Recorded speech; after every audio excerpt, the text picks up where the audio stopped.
bumi, dan yang telah kupanggil dari penjuru-penjurunya. Aku berkata kepadamu, engkau hamba-Ku. Aku telah memilih engkau dan tidak menolak engkau. Janganlah takut, sebab aku menyertai engkau. Janganlah bimbang, sebab aku ini Allahmu. Aku akan meneguhkan, bahkan akan menolong engkau. Aku akan memegang engkau dengan tangan kananku yang membawa kemenangan. Sampai disinilah firman Tuhan sudah kita baca. Berbahagia semua orang yang membaca dan percaya firman-Nya yang kudus. Selamat malam. Salam sejahtera untuk kita. Secara khusus keluarga, kekasih di sini, orang tua kita, istri dari almarhum kakek Radit atau nenek Radit, Mama Ferdi, Papa Riko, dan juga Papa Radit, ini 3 anak dari almarhum, bersama-sama dengan istri dan suami dan anak-anak. Karena peristiwa duka cita yang terjadi pada hari Senin, kita berkumpul di sini. Apa tujuan kita berkumpul? Ibadah. Tidak lain untuk saling peduli, saling memperhatikan, saling mengasihi. Karena itu, tekanan hidup yang berat dan masalah yang datang bertubi-tubi seringkali bisa membuat emosi kita terpengaruh. Emosi manusia. Emosi manusia terdiri dalam 2 bentuk, emosi yang baik dan emosi yang tidak baik. Dan karena itu, emosi kita menyangkut hati yang gelisah, jiwa yang merana, sangat tertekan. Beban berat seolah-olah kita tidak mampu menanggungnya. Dan semua ini pasti kita yang hadir malam ini di sini merasakan. Adakah di antara kita yang tidak pernah merasakan emosi seperti ini? Karena itu, emosi membuat manusia merasa takut, cemas, khawatir. Dan memang tidak mudah kita menguasai emosi dan perasaan kita, manusia. Karena itu, rasa takut sesungguhnya adalah bagian yang tidak terpisahkan dari hidup manusia sejak Adam dan Hawa tercipta. Hal yang paling utama, yang pertama dirasakan manusia adalah takut, bukan? Manusia takut, Hawa dan Adam takut ketika Tuhan memanggil, "Hai Adam, hai Hawa, di manakah?" Adam dan Hawa sembunyi, cari-cari pohon ara dan ara untuk menutup tubuh mereka. Mereka sadar mereka telanjang. Sebelum mereka berbuat dosa, tidak ada rasa takut, tidak ada emosi khawatir, tidak ada emosi marah atau gelisah. Yang ada hanyalah emosi kesenangan, perasaan gembira, bahagia. Tapi ketika manusia telah jatuh di dalam lumpur dosa, emosi pertama yang dirasakan manusia adalah ketakutan. Takut untuk bertanggung jawab dengan apa yang dilakukan. Karena itu, akibat seperti inilah membuat kita manusia sampai sekarang kita dalam tekanan ketakutan. Apa yang membuat kita takut? Di situasi sekarang, coronavirus belum berhenti. Tiap hari televisi mencatat ada yang meninggal, ada yang sakit. Bukan cuma corona, bukan. Tapi ada banyak masalah. Ketika orang-orang di Sigi, Palolo, 2 minggu lalu ketakutan karena serangan, tiba-tiba 4 orang terbunuh.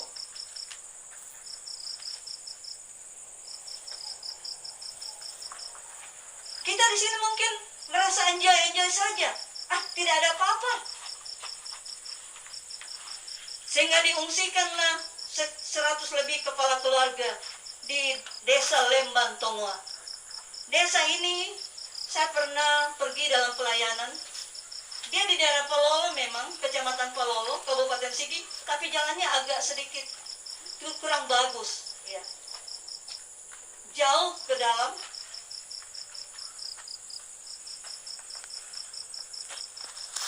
Dan dari Lembang Tongoa itu bisa putar, bisa tembus nanti sampai di bisa di Poso.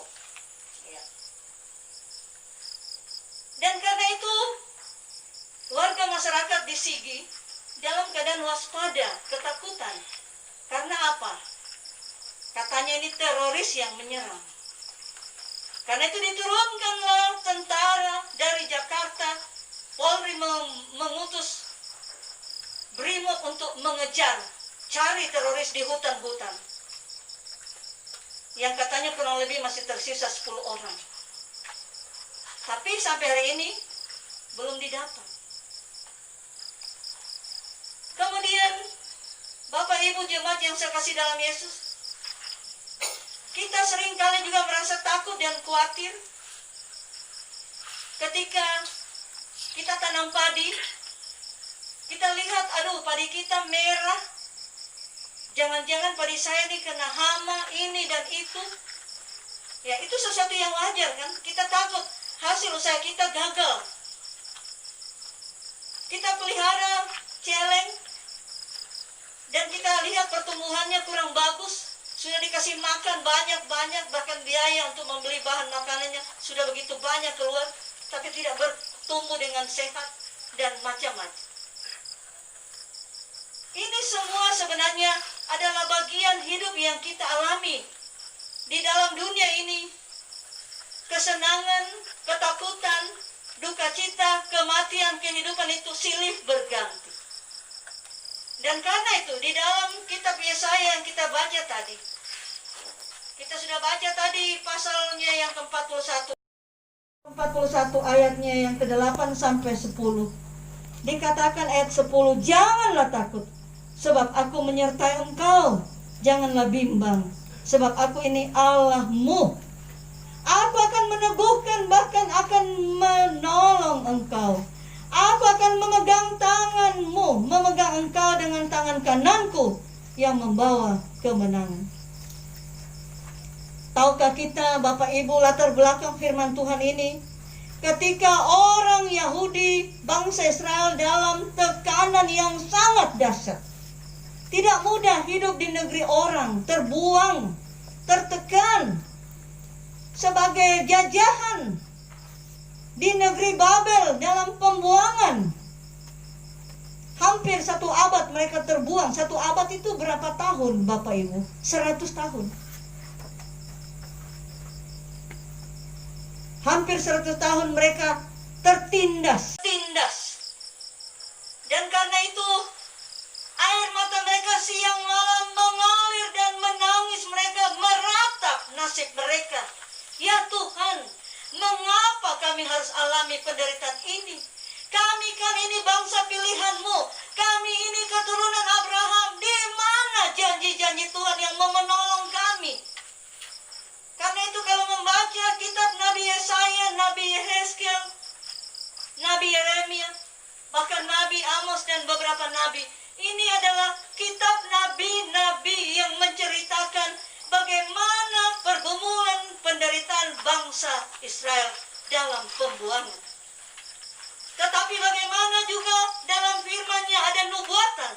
Apa arti nubuatan? Nubuatan berarti janji, pesan Allah melalui nabi-Nya, bahwa Dia, Allah, akan menolong umat-Nya. Karena itu, dalam bagian ini, kita mau mengambil perenungan bahwa Allah berjanji tetap setia kepada umatnya. Lalu Allah juga akan selalu menolong umatnya. Allah juga akan selalu memberikan makanan dan minuman, memberikan kebutuhan-kebutuhan jasmani bagi umatnya. Dan Allah juga akan selalu kembalikan bangsa Yahudi, bangsa Israel dari tempat pembuangan ke tempat perjanjian, yaitu tanah perjanjian, kembali pulang ke tanah leluhur yang dijanjikan Tuhan. Karena itulah jemaat, bagian firman Tuhan ini mau mengajarkan kita malam ini bahwa ketika orang Israel tertekan, menangis, meratap, air mata mereka meleleh, memohon, ya Tuhan, kalau kami punya dosa, ampuni, kasihani, dan bebaskan kami. Dan ketika Tuhan mendengar seruan, tangisan, doa umatnya, maka Tuhan membebaskan umatnya. Karena itu, kepada kita sekarang jemaatnya, gerejanya, masyarakat bangsa Indonesia, ketika mungkin kita juga menangis menghadapi hidup kita, sakit penyakit kita yang tidak kunjung sembuh, usaha kita yang mungkin tidak bertambah baik, ekonomi kita, masalah-masalah kita dan sebagainya. Dan secara khusus keluarga yang berduka. Ketika tanpa dugaan, tanpa rencana pastinya, orang tua kita, kakek Radik pergi, tinggalkan istri, anak-anak, dan cucu-cucu. Tentu ini membawa rasa pilu, rasa ketakutan dan kekhawatiran. Mungkin istri akan berkata, saya sekarang sebagai ibu janda, siapa yang akan mendampingi saya? Pasti begitu. Ya kalau anak-anak, Mak Ferdi kan sudah dewasa, sudah punya suami, sudah punya, bahkan sudah mau punya cucu, mungkin berpikir ya sudah ada keluarga. Lalu Pak Riko sudah berumah tangga, Pak Radit di sini yang tinggal dengan orang tua. Ya mungkin nenek kekasih, istri dari almarhum akan bergantung pada anak-anaknya, bukan? Ketika suami, ayah tidak ada lagi, siapa yang menjaga mama? Pasti anak-anak. Apalagi di usia yang sudah lanjut. Kita tidak mungkin akan membiarkan anak ibu kita sendirian merana hidupnya. Karena itu, firman Tuhan mengatakan kepada kita, secara khusus juga keluarga di sini, kematian almarhum harus membawa pencerahan baru dalam pola pikir kita. Pemahaman dan pengertian iman yang baru bahwa sekalipun suami, papa, ayah, orang tua, kakek yang kita sayangi telah meninggalkan kita, tetapi Allah tidak pernah tinggalkan keluarga. Tuhan Allah Bapa dalam Yesus akan selalu jaga nenek kekasih, istri dari almarhum, anak-anaknya, cucunya, dan juga kita jemaat. Karena apapun yang kita alami dalam hidup ini, Tuhan tahu semuanya. Ketika bapak-bapak, ibu-ibu menangis karena sedih, karena susah, ketika banyak masalah yang kita hadapi, kepada siapa kita minta tolong? Tentu kepada Tuhan, satu-satunya kekuatan kita yang ajaib. Karena itu, dalam ibadah penghiburan malam ketiga, karena setelah malam ketiga ini besok sudah tidak ada ibadah penghiburan, mungkin keluarga akan merasa sunyi, sepi, sendiri, karena jemaat mungkin sudah tidak ada yang datang lagi. Mungkin pendeta atau majelis sudah tidak datang lagi ibadah di sini.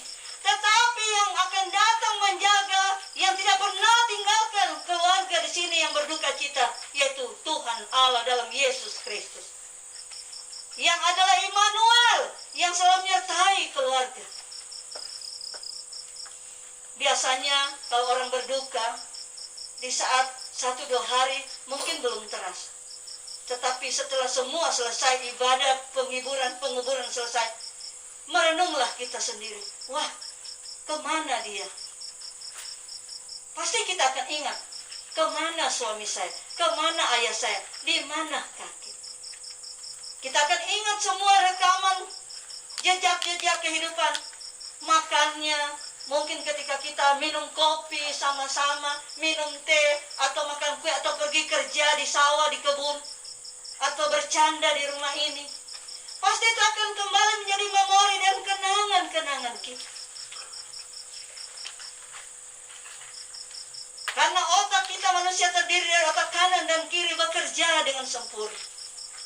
Dan karena itu, sekali lagi firman Tuhan mengatakan, dia begitu empati. Empati artinya dia peduli, dia mengerti, dia tahu apa yang menjadi pergumulan keluarga. Karena itu lagu ini tadi diawali, dia yang rangkai air mata keluarga, bahkan kita jemaat, menjadi permata-permata indah. Dia rubah kepahitan kita, kesukaran kita jadi bintang-bintang yang terang. Bahkan dia jadikan jalan hidup kita begitu sempurna. Yesus menjadi teman. Tak pernah kita punya teman yang terbaik selain Yesus. Karena itu, biarlah keluarga akan menghadapi duka cita ini. Hari lepas hari, ini sudah hari ketiga. Pelan-pelan perasaan kehilangan akan berganti dengan perasaan hiburan dan kekuatan dari Tuhan. Tuhan kita di dalam Yesus adalah sumber hidup dan kekuatan kekal. Terlebih nenek di usia lansia, dalam kesendirian, anak-anak pedulikanlah ibu kita, supaya ibu tidak merasa sunyi dan sendiri.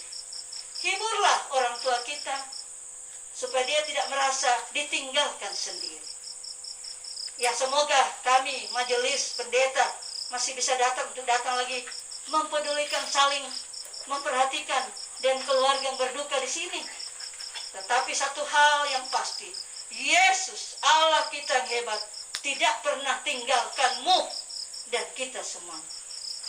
Jangan takut, karena Tuhan Allah selalu menolong, menghibur, memberkati, menguatkan hidupmu, keluarga yang berduka cita, dan sidang jemaat sekalian. Amin.